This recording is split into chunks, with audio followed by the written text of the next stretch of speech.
Hi guys, back Paul here. Hope you're all safe and well. So join me then today as I approach Manhattan Motorcycles here in Sheffield, and I'm going to be taking out the Royal Enfield Classic 650 for the day. And yeah, I recently took out the Bear 650, so good opportunity to try out the Classic. So join me and come along for the ride, and I'll give you my thoughts and impressions, do a little bit of a comparison to the Bear, we'll do a walk round, and yeah, hopefully you enjoy the video. Here it is then in the lovely teal colour. So this is the Royal Enfield Classic 650 Twin. So we'll have a wander into the shop, sign the paperwork and take it out for a spin. Looks stunning in the sunlight though, all that chrome, absolutely beautiful. Okay, so here we are then on the Royal Enfield Classic 650. As I mentioned, this is in the teal colour option. Looks absolutely stunning, especially in the sunlight. See the light gleaming off this one, all the chrome, looks fantastic. Nice mix of old and new. So you've got an analog speedo here, a little LCD display, so we'll switch this on. There we go, and you can see a fuel gauge. This has literally done 1.6 miles, so yeah, I'm going to take it easy on this one today. Brand new, just coming into the dealership. So got analog speedo, little LCD display, and then we've got this tripper dash as well, which is basically where you can do the phone connectivity and utilize Google Maps. So fantastic that it's got that built in, similar to the Bear, but obviously a different layout to suit this style of bike. So yeah, we'll start her up and take her out for a spin. Oh yeah, engine sounds fantastic, sounds lovely. That first impressions are then it's very comfortable. The riding position is a little bit alien to me, I'll be honest, just because I'm so used to kind of sporty naked bikes, and even the Bear 650 was a more traditional kind of stance in riding position on the bike. Obviously your feet are more forward on this, but it's very, very comfortable. It's just a little bit of getting used to in terms of changing gear and knowing where the gear selector is with my foot, and obviously the right brake on the other side. But yeah, the seat, I mean, it looks, we'll see it in the walk around, but it's very, very padded. It's super thick. I'd say the seat actually feels a little bit more comfortable than the Bear. I feel a little bit more kind of upright, but at the same time relaxed, because the bars seem closer to me, obviously a little bit wider. The whole dynamic of the bike is going to be a little bit different than the Bear, because obviously just due to this style of bike, this vintage classic cruiser style bike. But yeah, very, very comfortable, and it's actually really good at slow speed. So I've been in and out of traffic a little bit, as we can see, and testing out the brakes. They're obviously only going slow, but plenty of stopping power there. The clutch is super light, so really nice feel on the clutch. And yeah, overall, fantastic so far. As you can see there, or I'm not sure how much you can see of it, but in terms of the LCD display, we've got the fuel gauge, so it's a series of bars from empty to full. It says eco gear or eco mode, so I'm not sure if there's an eco facility. I believe that must kick in depending on your riding. You know, it might just be showing that you're riding in an economical fashion, because it doesn't have riding modes as such, this. But we've obviously got the gear display there and the time, and then obviously, like I said, the tripper display to the right of that. Now, I've not connected this up to my phone. Obviously, I'm taking it out for a couple of hours. Manhattan kindly let me take this one out, and similar to the Bear, I had it for, you know, a good 2 hours or so, and this one I'm going to be able to do the same, take it out into the Peak District. But I've not gone to the lengths of setting this one up with my phone, because obviously it's a demo bike, and you know, I want to get out and experience the bike itself and how capable it is and what I feel of the bike, rather than spending time connecting my phone up to the tripper dash. But yeah, it's nice that it's got that option though. And as you can see, in terms of the switch gear, it looks beautiful. Obviously it's all got these chrome surrounds on it, similar layout to the Bear. You have to be a little bit careful with the indicators, just because they're just below kind of the flasher and the switch for the lights. But yeah, I've only been on it a matter of minutes, but already I feel comfortable, and that initial wariness and just kind of feeling a little bit at odds with the bike has already gone. I'm already kind of getting used to the riding position. The fuel tank is a little bit bigger than this than on the Bear. We'll go through again on the walk around. It carries a little bit more weight. I think it's about 30 kilograms more than the Bear, but I wouldn't say I'm noticing that. And I didn't even notice there, you might have picked that up, but I was actually in third. I'm going, less than 20 mile an hour, and it's no grumbles. The fueling seems really smooth on this. There's no jerkiness, jittering, anything at all. It's really nice and smooth. Obviously it's a new bike, but still it's good to know that it actually handles really nicely and the fueling is spot on. And I'm not feeling any kind of weight at all. I'm down to 10 mile an hour now. And it just feels super light and similar to the Bear, in all honesty. That was really easy to handle, and this obviously is the kind of bike that you want to have in your garage and just look at it because it's just stunning.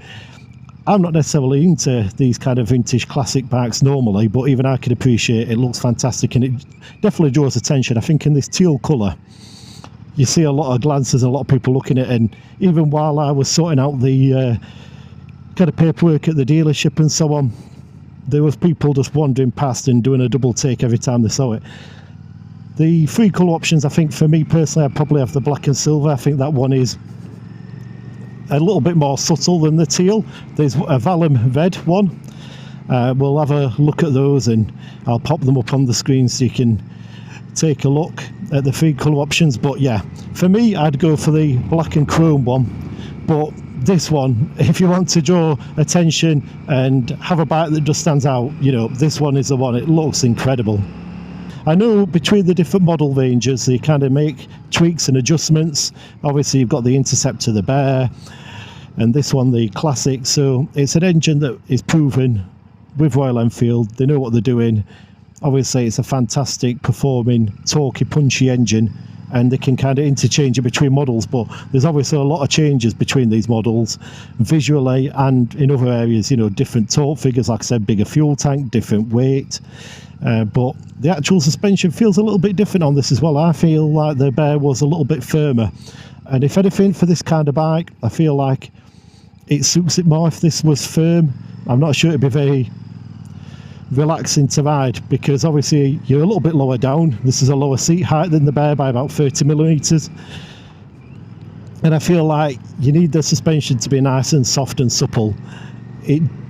With this kind of bike, lower ground clearance, different tyres to the Bear, lower seat height, you want it to be a smoother kind of ride, a smoother experience, because yes, this can go quick, but it's not that kind of bike where you're going to be accelerating like crazy and 0 to 60 and all that kind of stuff. It's really about enjoying the ride, taking it out into the countryside, and just the overall feel of this bike, the engine and the style and just the way it handles and just how amazing it looks. So yeah, suspension feels perfectly fine and well suited for the bike. Here we are then, out on the lovely, scenic, beautiful roads of the Peak District, heading towards Castleton.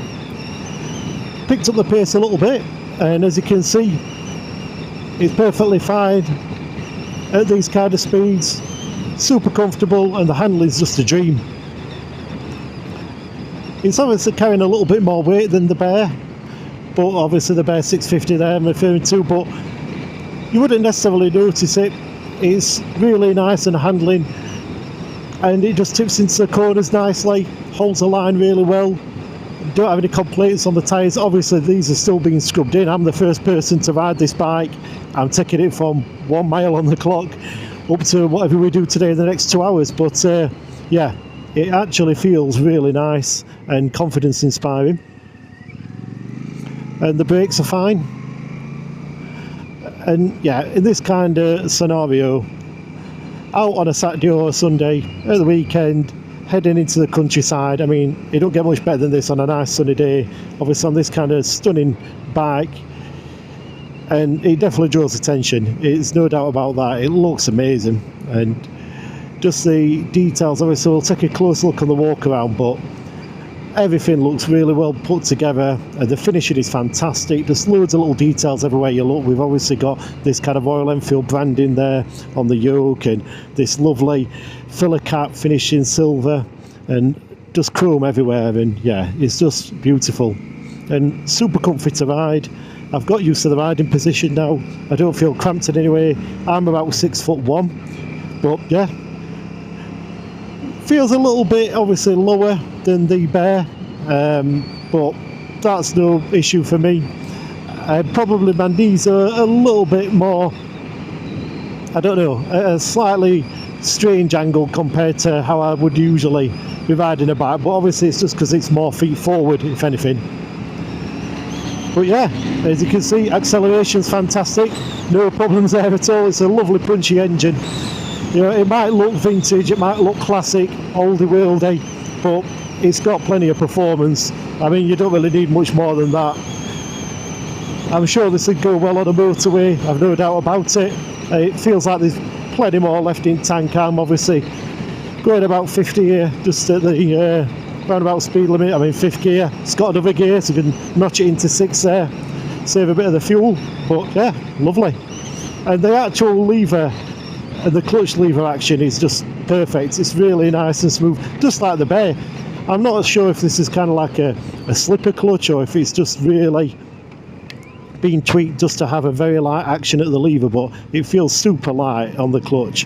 And the gears itself here, going through the gears, lovely and smooth, takes no effort whatsoever. You know, obviously some bikes can be a little bit notchy when they're brand new. This one feels like it's already been running. Gears are absolutely spot on. Brakes, rear brake, yeah, fine. It's got a little bit of power behind it. Obviously the front one is one that matters, and I've noticed so far, I'm not sure if this is just me, it feels a little bit like it requires a little bit more effort than the Bear, I would say.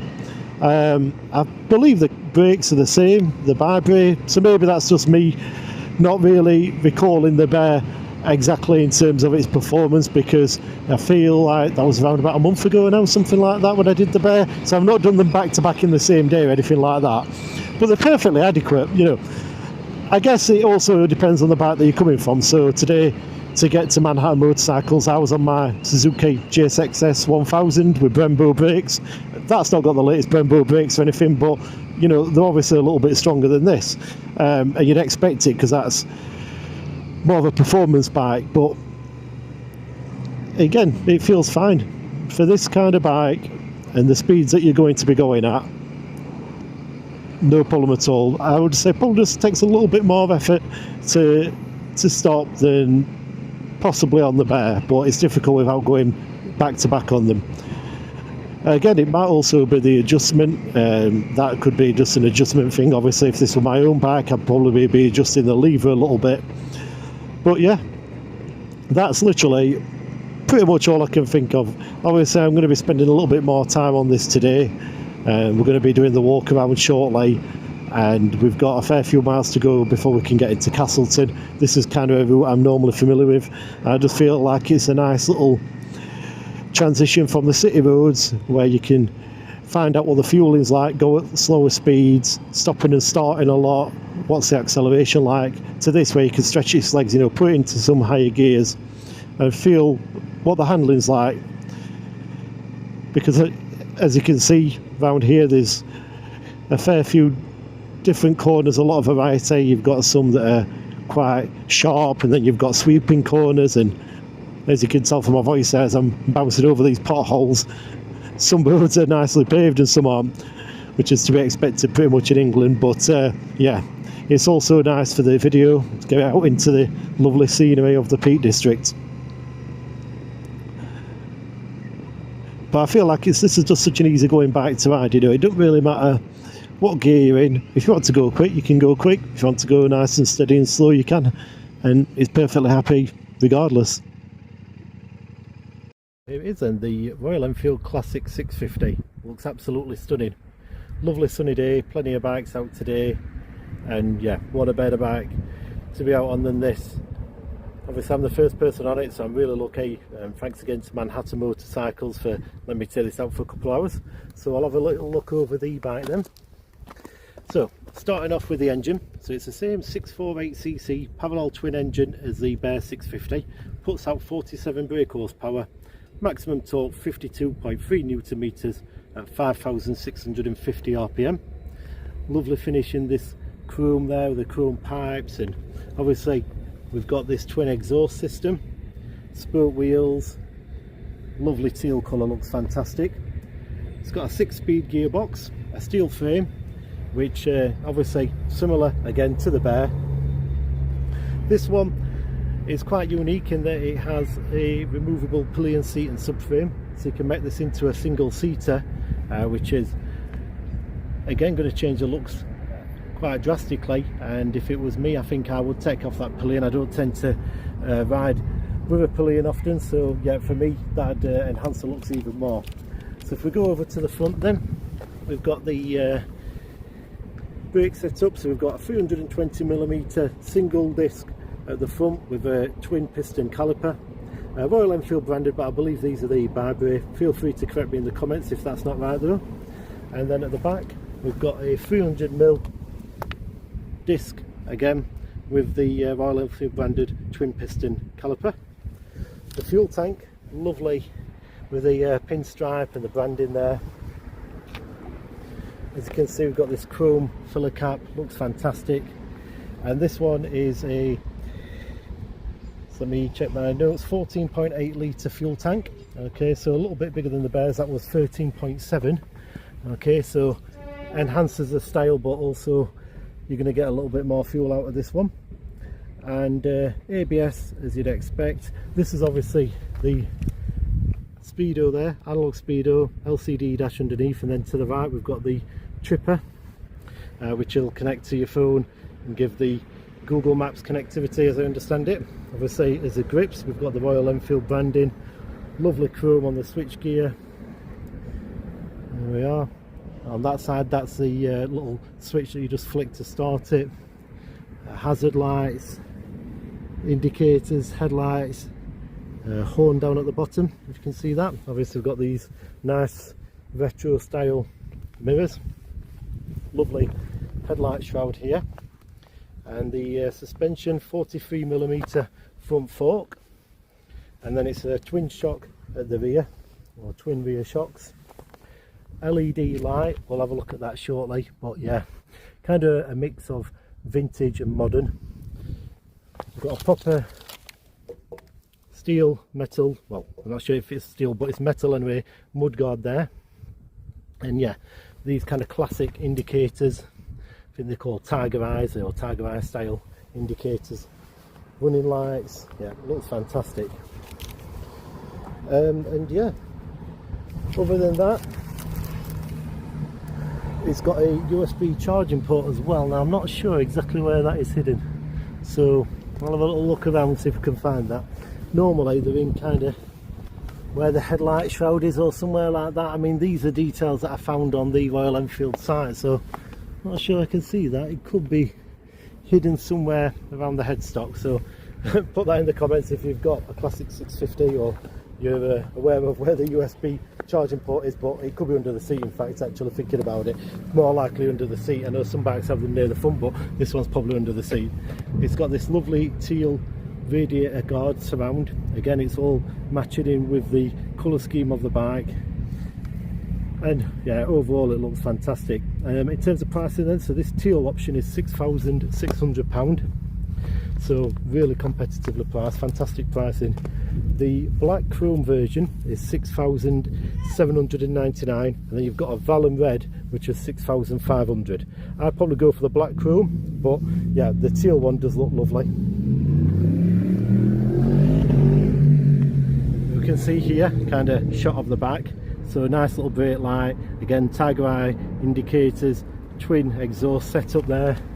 You can see the rear shock. It's also got a centre stand, which is a little bit unique and different. I'm not saying, well, I say unique, I'm not saying how many kind of cruiser style bikes have centre stands, but I'm assuming they don't all have them. But very comfortable, nice chunky footrest there, and obviously everything looks really sturdy, well made. Yeah, overall fantastic, and just lovely chrome. I mean, it's just an absolute looker, isn't it? It just stands out so much. Even if it's not your kind of bike, you can appreciate the styling and the looks of it. So in terms of the rivals, you've got the Kawasaki Vulcan S at just over 7,000, I think it's 7,099, the Honda Rebel 500 at 5,800, and the BSA Gold Star at 5,500, but that's not an on the road price. So yeah, pricing varies, and whether you consider those rivals, because obviously the Kawasaki and the Honda probably not going to be as much steel and metal. Royal Enfield are a little bit different usually in that regard. They're not one to cover bikes in kind of plastic. I'm not certain, I've not been on a Honda or a Kawasaki, but I've got a feeling that they might be different in terms of the frame, and maybe not as much use of chrome as this bike. It's obviously very vintage in its style, and they Honda and Kawasaki tend to be a little bit more modern in the materials used. But yeah, they're the ones I had a quick look. I mean, obviously you've got the Triumph Bonneville, but again with Triumph really you're going up in terms of price quite drastically. So in terms of the close to this price point, those were the three that I identified. But in the comments, if this is your kind of bike, you know, classic vintage cruiser style bikes and there are alternatives, then let me know. And if you've been on the bike before and taken a spin on one of these, then again let me know your thoughts. So we'll start it up and we'll have a little look at the dash there. Okay, so as we can see there, got the round speedo, and it'll give you an indication that you're in neutral, got the warning lights, battery, oil, ABS and so on, and then the LCD display, and as I say, you've got the fuel gauge and a bar system from empty to full, gear indicator, it shows if it's in its eco kind of option. Obviously got the time there and the tripper. So we'll start it up again.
Yeah, looks awesome, sounds awesome.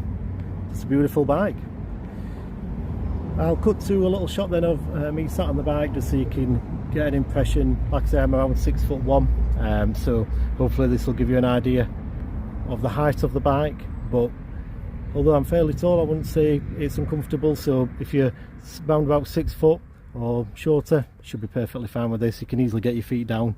Obviously it's a low seat height and that helps a lot as well.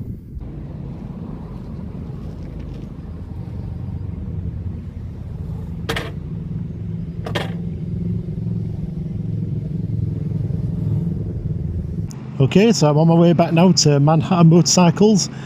Been a lovely day out on this bike, stunning bike, and it's been a pleasure to be able to take it out for its first ever ride.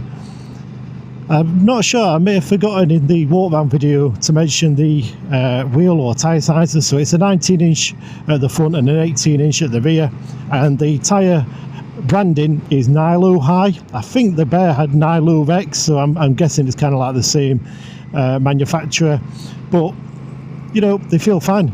It's not feel budget in any way. Obviously they're not Michelin Pirellis and so on, but you've got to remember the budget of the bike, and I've never at one point today felt worried in any way at all. And obviously these are literally brand new tyres, you know, 1 mile on the clock before I picked it up today, so not scrubbed in, and yeah, there's no sketchiness at all, plenty of grip. And I've been obviously on a mix of roads, twisty roads and so on.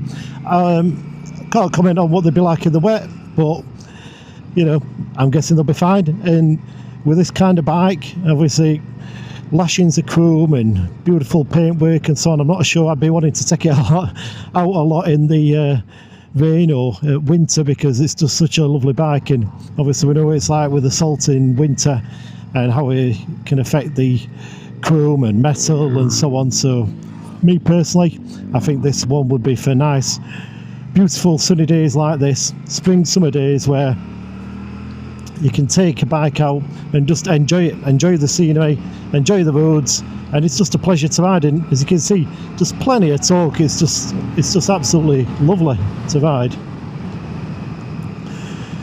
So yeah, if you're interested in this bike, then I definitely recommend taking one out for a spin. And maybe it's not even kind of the bike that you'd normally go for, but just give it a ride. Compare it maybe to the Bear. I know at Manhattan Motorcycles they've got a Bear 650 demo bike. They've got this bike as a demo. They've also got the different colour version. They've got the black and chrome version of this bike, which I've seen it in the showroom. It looks absolutely stunning. And Steve and the guys there, super friendly. They've got any questions, and give them a call. You know, they'll be happy to answer any questions you've got, and just pay them a visit. They really know the stuff. Purely Royal Enfield at Manhattan Motorcycles, and they've got a lovely range of bikes. So yeah, in comparison to the Bear then, there's not much to pick between them. Like I say, it's a different kind of seating position on this bike as you'd expect. Suspension I feel is a little bit softer. It's very smooth, same punchy engine, plenty of torque. You don't really feel that extra 30 odd kilogram in weight. It feels fine in comparison to the Bear. And I guess really, other than that, it's just down to styling really, and what you're looking for. You're looking for a bike that is nostalgic, you know, gives you that kind of feel of a classic bike, a bike from the 50s, 60s and so on. Or are you looking for something that looks a bit more rugged, a bit more adventurous? Obviously then you're going for the Bear, because that's got the semi-knobbly tyres, more of a flat seat, the number board, you know, higher mud guards, and it just looks a little bit more utilitarian, a bit more purposeful than this bike. This is more classically styled, more beautiful, a lot of curves and chrome, and yeah, just a nice, beautiful, attractive bike. So I guess it's all down to style and design really, which one you'd go out of the two. Me personally, I'd probably pick the Bear, but I know this has a huge market, the Classic, so if I was in the market for a bike like this, then yeah, I'd definitely go for this Royal Enfield. I mean, the price is fantastic. All three colourways, whichever you choose, all under £7,000. And it's like the Himalayan, you know, as far as I can remember, most of the colour options on that are under £7,000. So you could literally have a Himalayan for your green laning, adventure riding in your garage, as long as this Classic, as well as this Classic. And, you know, you'd have both bikes for around about 13 grand maybe, 12 and a half, depending on which colour options you go for. And I was having a little look at different bikes over the weekend, and I was actually looking at adventure bikes, because considering one of those is my next bike, I'm not sure yet, but I was looking at the BMW F900, the GS, F900 GS, and that looks fantastic. Obviously it's absolutely covered in gadgets and electronics and gizmos and so on, rider modes and electronic suspension and everything else, but the starting price of that is around about £12,500. And then obviously you add on all the optional extras which BMW are famous for. You know, you could easily be talking £13,000–14,000, and then at that point you can literally get two Royal Enfields. Now obviously I'm kind of comparing totally different bikes there, but you could have a bike like a Bear 650 or a Classic 650 for your kind of weekend days out and trips, and then something like a Himalayan when you want to get a little bit more adventurous, take it on a green lane and explore a little more. But you know, you can't fault them for the value for money. They're ultra competitive in that area, and that's why they're popular, because with this kind of bike you know it's going to be reliable. That's what Royal Enfield are known for. They're known for simplicity and reliability and just well built bikes, and nothing on this feels built to a budget. Like the Bear, everything feels premium. When you're looking at the welds, the paintwork, it's spot on. So you're getting a lot of bike for your money, and yeah, I can't fault it. I definitely recommend it. So hopefully you've enjoyed the video. Like I say, we'll drop it off at Manhattan. If you've got any questions or comments, ask away. Here we are then, coming back up to Manhattan Motorcycles. So final thank you to all of you who've taken the time out to watch this video, and thank you again to Steve and the guys at Manhattan. Lovely bike, and it's been a fully enjoyable day. So as always, like and subscribe for more videos coming soon, and thank you for watching.